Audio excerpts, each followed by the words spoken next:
Yeah, I'm just sitting here thinking of all the things. All the things. That's why I like to stay busy, because I don't like to analyze or overanalyze, but it's like when you make the decision to follow Christ, all the many things that you are faced with, and it's like, if your heart is pure and you really are truly serious about following Christ, it's the conviction that comes, right? And it's like, we know that there's so many temptations out here as it regards to the flesh. You got idolatry, you got just sexual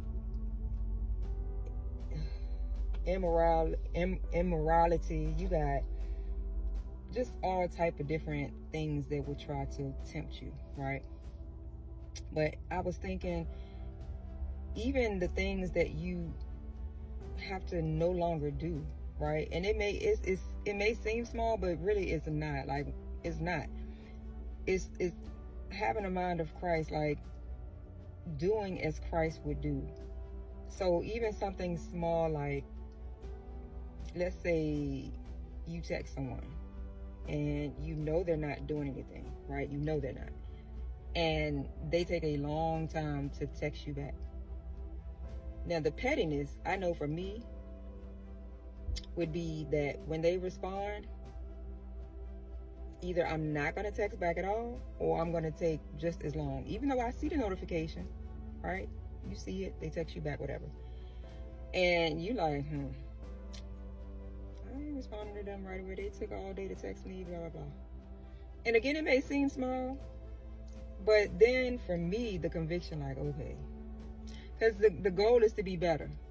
Even if that person doesn't have that goal, you have to be better. In your thinking, in your doing, you have to be better.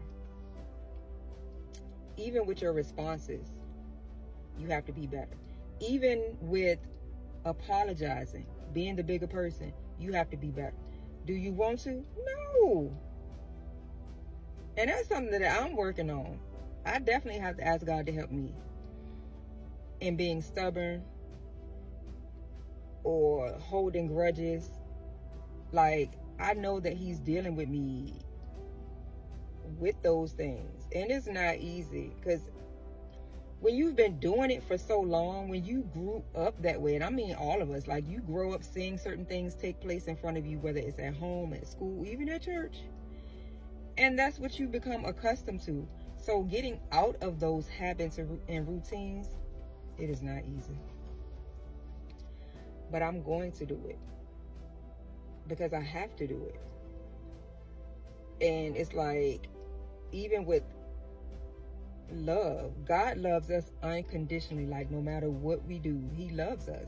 And we have to do the same thing. And how you know that you're loving with conditions is if you, when things are good, you're always doing certain things for a person. But the minute y'all have a disagreement, and again, you may not own up to it, but I will.